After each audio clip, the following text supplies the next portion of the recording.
Why on earth would someone ever want to clean toilets for a living? And why do I think you should too? Today, I wanted to share why I think that this crazy career choice that I made could completely turn your life around for the better, even if you don't want to be a professional cleaner. For those of you who are new to our community, hi, I am Stephanie, and I teach people how to keep their homes cleaner, easier.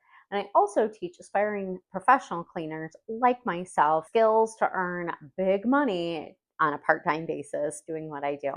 I get asked all of the time how I started my business and a lot of questions about ways that I do certain things, like ways that I tackle soap scum in the shower, or ways that I high dust and ways that I clean the microwave and all the things, right? So I wanted to provide a place for my clients and others to access free trainings for questions like those things that I guess get asked about all the time. And then I also wanted to provide a resource for people who are asking me, how do you how do you get started being a professional cleaner? So before I get that question, I usually get, "Hey, are you hiring? Can I come work for you?" And I have taken on some people from time to time, but at this point, I just prefer to just be a solo cleaner, just cleaning the homes and businesses that I prefer, and it's really it's kind of made my life simpler, my schedule simpler.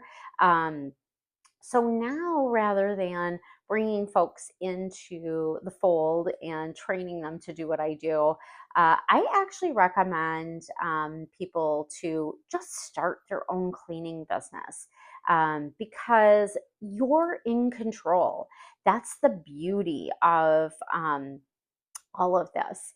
And, I only work with the people that I want to at this point. I get paid a very good, livable wage. I am not ripping people off by any means. I'm getting paid what I deserve, but I'm also not working myself to the bone.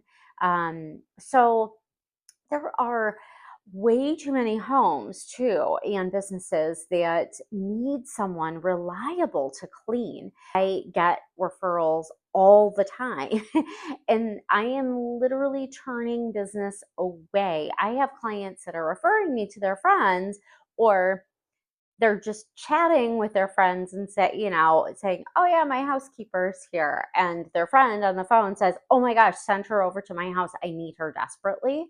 But I honestly do not have time on my schedule anymore, or truly, I don't want to work 40, 50, 60 hours a week not doing what I do. I mean, it is slightly on the physical side. So if you are not um, physically capable of walking stairs and things of that nature, and carrying laundry or whatnot from room to room, you might not want to consider this. Sure, I have been there where my body physically was not able to do my job. But for those of you that are physically capable, it truly can be such a radical help to your life. So, what is it about me that makes me qualified to teach you these things today? So, first off, I have a cleaning business currently, and I have been running it for a few years on my own, independently. I have had a couple of folks that have worked for me, but going forward or currently in my life, I like just solo cleaning. I only take on jobs and clients that I can physically just do by myself. I do have a couple of people that have helped me in the past that if I need an extra hand, I might consider contacting them, but they have full time jobs now So that's not the place that I'm at as far as my personal business.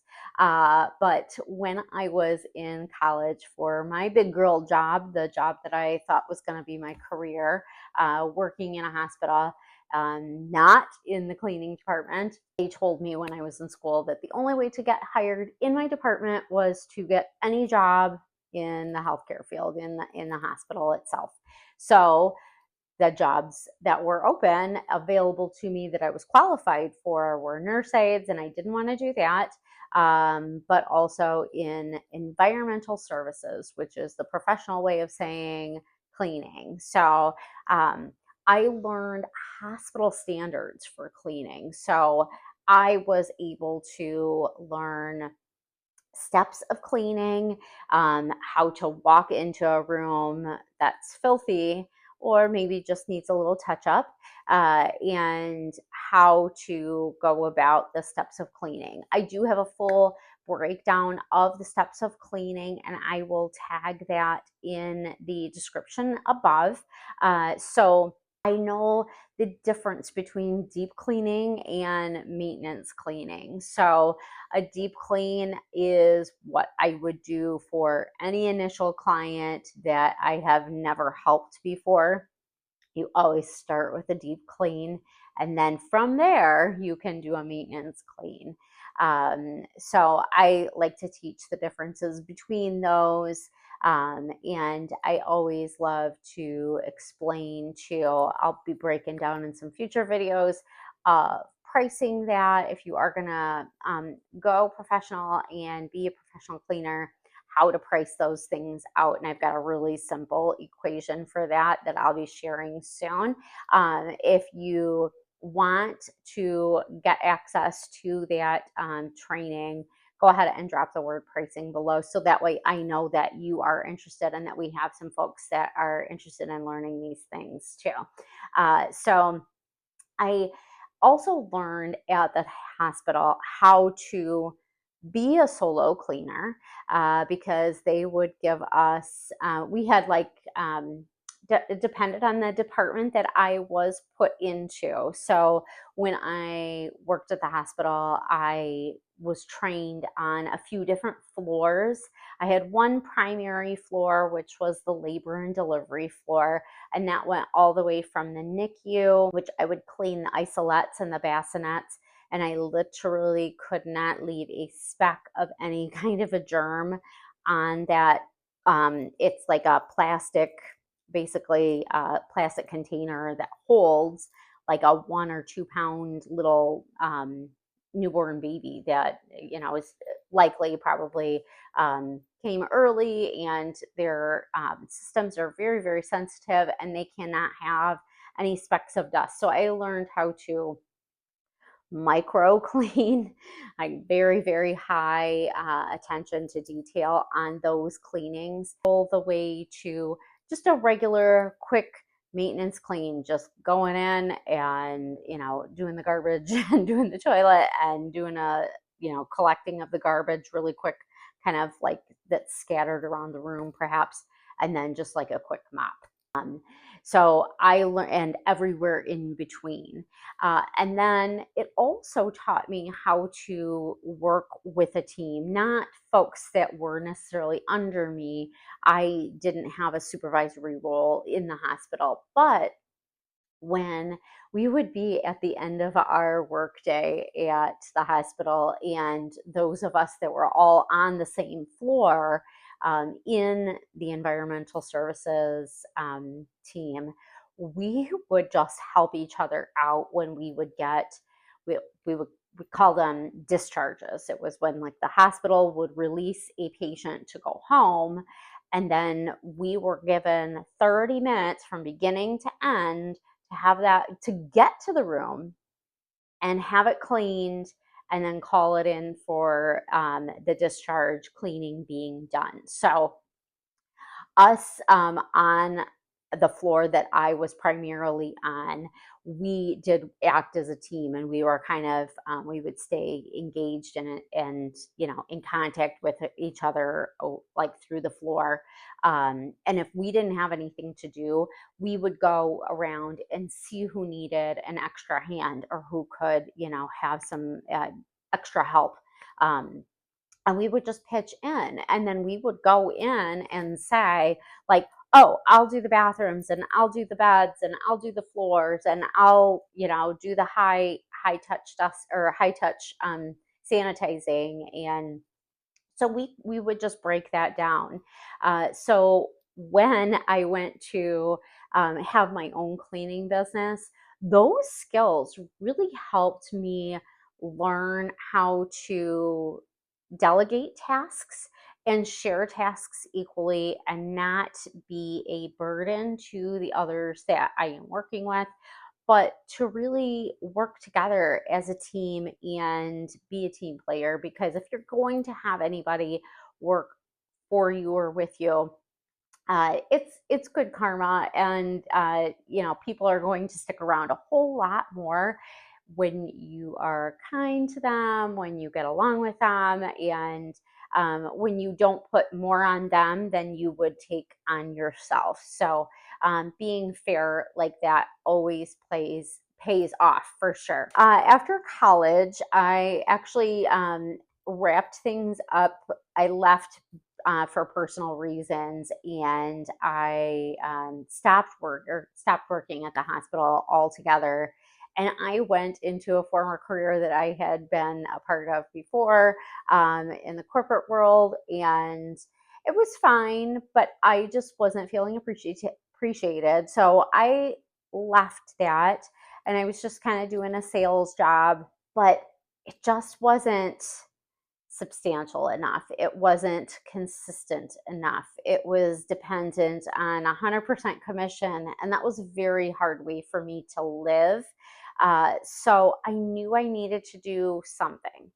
And I knew that I was very qualified to clean. However, I did not want to go back to where I came from. And so I decided to just kind of give it a go and branch out on my own and take my own clients and see what I could do with that. I did use an app to attain clients, and there are a few apps, and I've got some more information, and I will link that above in another video. It kind of details how I found my first clients and how I do now. And so I I got my first client booked with this app, and I literally just grabbed cleaning products from around my own home. I packed them up. I didn't even have a cleaning caddy. I just had this like plastic cubicle thing. It was just like a storage cubicle that I was like storing towels in or something around my house. And I emptied it out and put all my cleaning products in it. And I just showed up at my cleaning job with a Swiffer mop that I had, a broom and a dustpan, and my little not really great cleaning caddy. I showed up, I did the best job that I could, and they thanked me. They asked me back again, and it just snowballed from there, truly. So I got more confidence in my abilities to do it, because I was very nervous. I hadn't been professionally cleaning in several years when I went back into it. So I was pretty nervous. I was nervous that people would be very particular about the way they want their homes cleaned. I wanted to do my best job.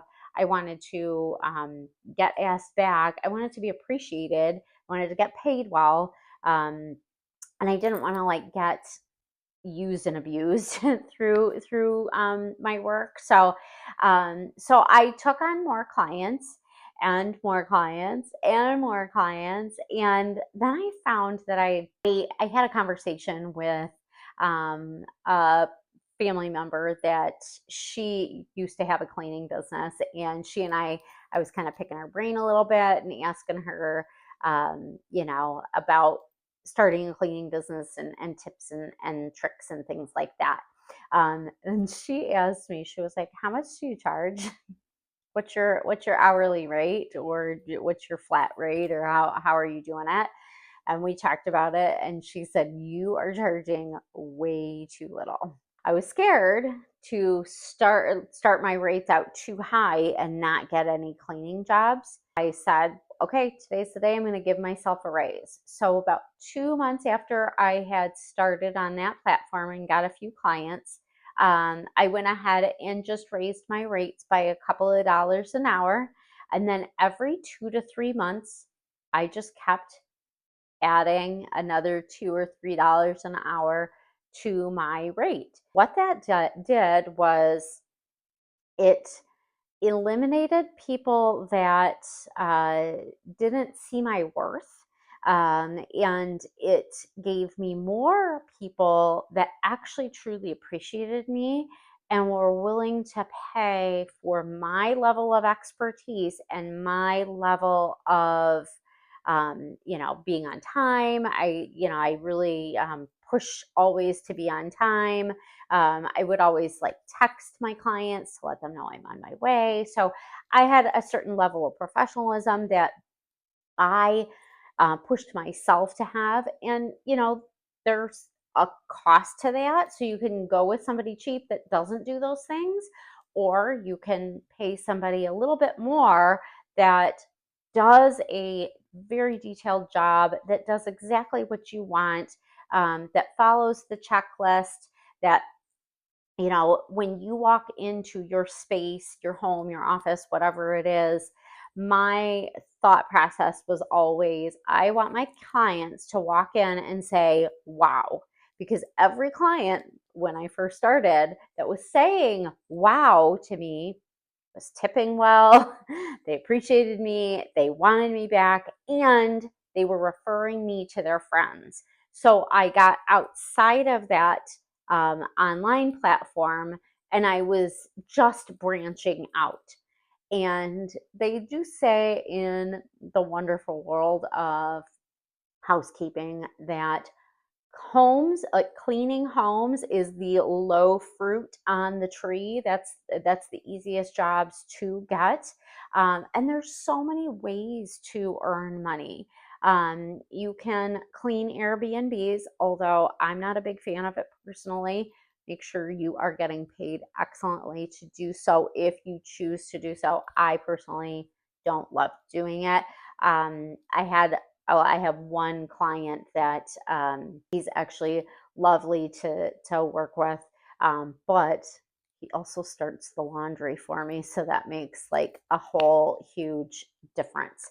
But you can work in so many different ways. You can choose to just clean apartments. Like you can go contact an apartment community, especially like a higher end apartment community, and ask them if they have anybody that is cleaning their lobbies, their hallways, their stairways. Um, and those can be a fantastic market for you to niche down and focus your attention on. I never did that, but I had considered it, but I branched out and essentially didn't need to. But I have some businesses that I clean for, and I love it because now that I've done the deep cleans, their maintenance cleans are so quick, so easy. It's always me doing the job, so I always know the quality of work that has been done.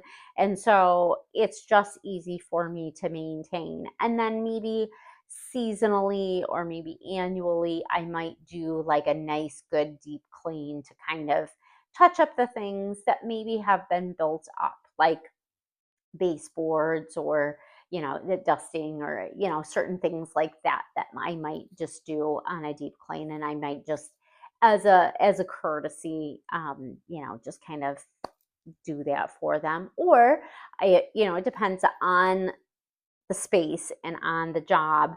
I may suggest to them, they may want to have me come over and do a um, do a deep clean for them, and we'll price it out for them. So because I am obsessed with helping people, and because my business has personally completely changed my life.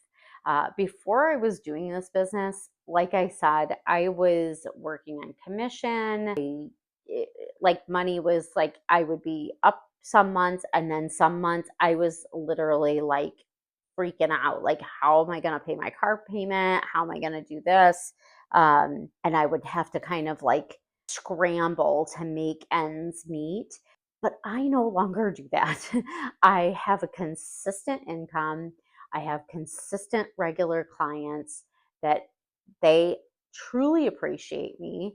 That if I want to take some vacation days for myself, some personal time for myself, all I have to do is ask them. I don't have to beg and plead like I used to have to at the office. At the office, they would say, "You have five vacation days a year," or whatever it was. But then they would complain when you would actually use your holidays and your sick days and your vacation days and all of that. And it didn't seem to quite add up. Now I don't have that problem. Now I do not. Uh, Now, if I am actually sick, my clients don't want me in their home. They do not want me bringing my flu germs, my cold germs, whatever germs I've got going on. They say, "Oh no, you stay home." I've had that dialogue with my clients before we, got started with our working relationship. But I definitely have used my sick days, and they're not paid, obviously, but I have used my sick days anytime I don't feel well. I just quickly text my client and say, "Hey, here's the situation. Do you mind if I stay home today?" If I pose it as a question, every single time they're like, "Stay home, keep your germs. Thank you very much. I appreciate you. Let me know when you're feeling better. We will miss you, but come rest and get healthy and get better." To the point even that the last time I was sick, one of my clients, when I, messaged her, I'm sick, not feeling well. Um, do you mind if I stay home? Not only was she so like patient and kind and sweet, and oh my gosh, I'm so sorry you're feeling so rough. She offered to send me food like through a delivery service, but I didn't accept it. I didn't need it. I actually had things prepared to be able to pull out of the freezer real quick for myself. But um, it just it's so lovely to be appreciated by people who they do make such a difference in their world, and they in turn show their appreciation with things like that. So um, and I just feel as if life is just too short to be in a job that you hate, to be working around people that you despise, or just like you should not wake up for work and get ready and dread it every single day. And since I started my cleaning business, there has not been one day that I have dreaded going into work. I love doing what I do. I love making a difference in my clients' homes and lives. And you know what? If there is a moment where I'm like, ugh, like I'm at a client's house and I'm like, never again, I can decide that internally and say, never again am I coming here. And it doesn't have to be a nasty or mean conversation, but I can just bluntly, say, I don't have space on my calendar for you going forward. It's been lovely helping you today. If you do need help, here's a company that I recommend. So that's typically what I will do. I have a couple of companies that locally are very well reviewed. So I had a conversation with the owner, and they've got plenty of staff for me to send their way. And every every time I've reached out to her, like, hey, can I send you some more people? And, she's like, oh, yes, please. I have a big old staff. So, and she likes to get them to work. So, or I like just me or me and a couple of people. So, honestly, this business is whatever floats your boat. If you want to just go into cleaning offices, cleaning professional buildings, there's space for that too. So, but to get your foot in the door and to get started, the low hanging fruit is definitely the cleaning homes. So it's a perfect way to get started. And that's honestly why I started this YouTube channel, to provide people the opportunity to just get the skills in how to clean all the things, how to do the steps of cleaning, what cleaning products work best for this or that or the next thing, and to break it all down for people, just to in bite-size little chunk trainings where they can access it. It's free. It's like a library just on YouTube, and just to give people that resource, because the library and free resources have really changed my life and helped me out quite a bit. And so I in turn want to be kind of like a library for people that want to learn a great career skill that literally then you're not spending thousands and thousands and thousands of dollars on a college course if that's not meant for you, or maybe not right now, at least. Any way that I can save people time and money, I am all for. I truly believe in you, and I am here always to support your growth. So stay tuned, stay connected. Don't forget to subscribe and like and save this video for later, or share with a friend that you know is in need. Let us know in the comments how I can be of better service to you.